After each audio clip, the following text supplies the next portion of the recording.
I feel a lot of coaches out here, they look to who inspire them and they want to mimic, they want to take pieces from them and they want to sort of regurgitate what they do, but in their own way. And it's people actually want to see you be the authentic coach. They want to see that person show up in a way that is so relatable to them.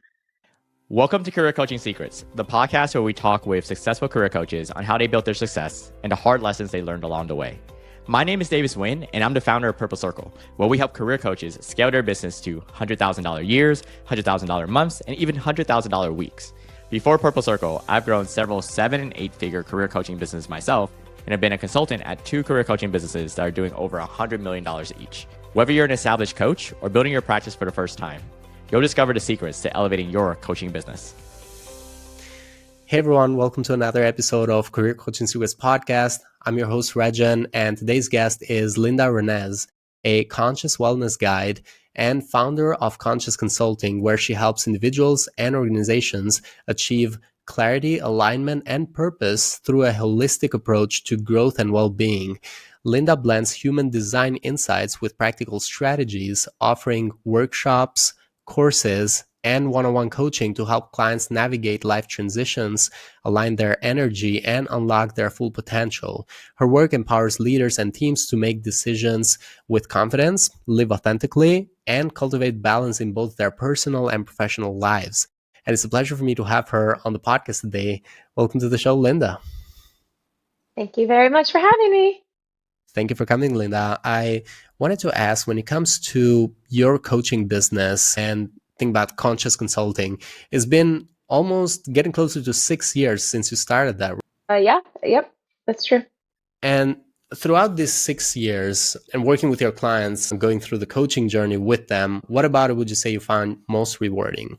I really love the breakthroughs that happen in real time. So, and it's usually, when we're on a call together and you can see the progress and it's like something just changes, something snaps, something goes off where they're like, oh my gosh, they're putting 2 pieces of the puzzle together that have just not fit for so long. And it's almost like this overwhelming feeling, not just for them, but for me too, because I'm so heavily invested in their progress and their journey with them. So it warms my heart to see this unfold in front of me. And I love that process. And how would you describe your ideal client profile if they're listening? Is there a certain demographic, certain psychographic, or certain industry? How would you describe that? So I come from a long corporate background, and I would say that corporate people do tend to gravitate towards me because of my background. So I would say, yes, the burnt out professionals that are looking to make a transition, or they're just very curious as to like, what else is, more in this life? Like, what else can I be doing? I feel this call to be doing something different. And I want to explore opportunities. I want to explore me. I want to dive deep into, who I am and understand my gifts. And so there's that person that I do attract. And then there's just the casual person that is very just curious about either something that maybe they cannot explain, but something that has happened to them in their lives where they're looking for clarity. So it could be like a situation that happened and they want to know like, what, why did this happen to me in my life? And so I use a certain set of tools so that we dig into that and we can go deep within their soul records and understand what kind of went on, in that specific time in their life. So I would say between those 2 people is where all of, most of my clients come from. Mm-hmm. And how is the engagement you have with them? Do they go through a certain program of a certain length? Is it one-on-one coaching, how would you describe that? We mentioned on the intro that is one-to-one coaching and there's workshops. Could you expand a little bit more on that? Yeah, I would say most of it is one-to-one, and it's usually for several weeks long. I do put together custom journeys for people, and it's really like just understanding where they are at and what they are looking for, what are they seeking, and then I intuitively come up with a game plan for them. So yeah, it is mostly one-to-one. I would say 90% of it is one-on-one. And I would love at some point to transfer into, some group coaching, but that hasn't showed up yet. But I'm looking forward to exploring that option in the future. Cool. And how do people find you, or like marketing wise, what marketing channel is working best for you right now? So I actually get a lot of referrals from people that I've already served. Also, LinkedIn is a great spot for me to receive a lot of leads from, as well as Instagram. And then I just started on TikTok about a year ago, and that's just been a whole different beast of clients that come in. They are very unique. They are very different. I serve them in a different way, but still guiding, still coaching. It's just a bit of a different demographics. Hmm. But those three channels usually give me a lot of clients in that way that come in. And when thinking about like your coaching business, so around 6 years now, how do you see the future for the next 1 to 3 years? Are you working towards some specific goals with your coaching business?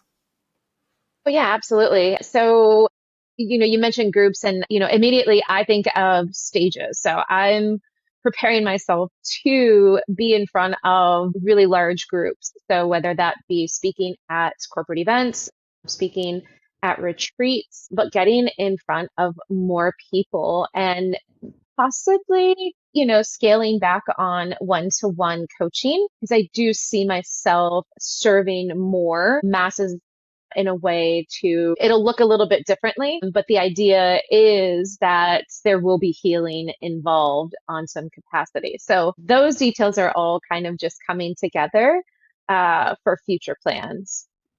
And when thinking about like doing more group coaching, or either like speaking to corporate events, or speaking in these retreats, where would you say is the bottleneck that you're facing right now? What is the challenge that you're trying to solve for next to get closer to that? I would say it would be, gosh, taking the steps to learn how to be in front of big groups. So learning the foundational sort of technical Hmm. things behind being in front of a lot of people, putting together a storyline, knowing how to communicate the healing that I want to bring.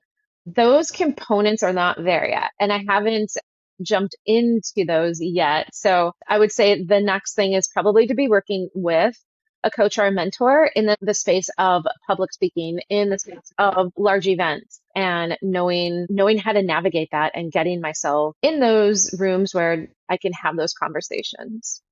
Cool. So basically becoming a better public speaker, that's going to allow you to move more towards group coachings or group sessions, and allow you basically to scale back on one-on-one coaching, and maybe possibly free up your time as well while you keep scaling on group coaching.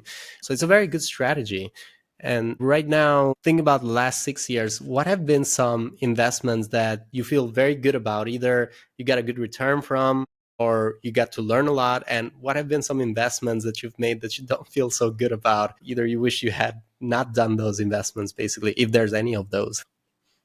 Oh, yeah. So I think anytime you're going and investing in someone else and their services, you're going to have to go through the process of having a few bad ones before you get a good one. Hmm. So that I've been through that. And I would say my favorite and most memorable business coach was a woman by the name of Suzanne Adams. And she sort of had like a similar background as I. And so we related on that level, and she understood the mechanics behind what I do and the concepts that I teach. And so her and we just meshed really well together.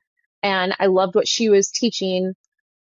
And so she was my favorite ROI, and I would still consider, taking more classes or taking more coaching from her in the future. But yeah, there's been a couple where I signed up and a couple weeks into it, the vibe was just really off, and I Hmm. knew it. And it was almost like, well, you paid, it's too late. You got to follow through with it. Hmm. So it's just, yeah, it's trial and error. And it is, I mean, be prepared to lose some money and be okay with that because you do have to learn who you can trust. And you have to trust your intuition when it comes to these coaches because that's going to give you the key indicator of, oh man, did I make the right decision? Did I not? Like, so it's again, it's just a process. And now I'm very cautious, but also I'm very trusting of my own intuition. So if something's off, then yeah, I pull out and I'm like, this isn't for me. So I would say the last few coaches have been really amazing. Yeah. Thank you. Thank you for sharing all of that. And this leads me to the final question, which is when thinking about the other coaches who are going to be listening to this, coaches who, just like you, want to scale their coaching business further and want to scale their impact. Is there any advice you'd give to these coaches who are trying to scale their impact? Yeah, I would say it really like stick to your authenticity because I feel a lot of coaches out here, they look to who inspire them and they want to mimic, they want to take pieces from them and they want to sort of regurgitate what they do, but in their own way. And you got to just be who you are because you're only going to attract the right clients when you can step outside of that, normal, I would say, mask that you think you need to wear in the coaching business. People actually want to see you be the authentic coach. They want to see that person show up in a way that is so relatable to them. And if you're just masking who you are because you think that's what the world wants to see, then you're missing out on an opportunity to scale. So I would say lean in as much as you can to yourself, your weirdness, your uniqueness, your authentic self. I absolutely agree with that. And it just makes it also that much easier to market as well when you can stand out as your authentic self versus you doing the same exact messaging as 10,000 other coaches. So it makes a lot of sense what you just shared. So thank you so much, Linda. And thank you so much for coming to our podcast today. It was lovely to have you on the show. Thank you so much. And for anyone who wants to connect with you or find you, they can go into LinkedIn, look Linda Renez or Linda Renez Bernal. They will be able to find your profile. And if they also wanted to find more than that, is there any other way they could reach out to you or connect with you? So I am on Instagram as Renez_rising. On TikTok as Renez_rising, and my website is consciousconsultings.com. Okay, consciousconsultings.com. We'll put that on the description as well for people to find that easily. So thank you. Thank you so much, Linda. It was a pleasure to have you on. Thank you. That's it for this episode of Career Coaching Secrets. If you enjoyed this conversation, you can subscribe on YouTube, Spotify, Apple Podcasts, or wherever you're listening to this episode to catch future episodes. This podcast was brought to you by Purple Circle, where we help career coaches scale their business to $100,000 years, $100,000 months, or even $100,000 weeks, all without burning out and making sure that you're making the impact and having the life that you want. To learn more about our community and how we can help you, visit joinpurplecircle.com.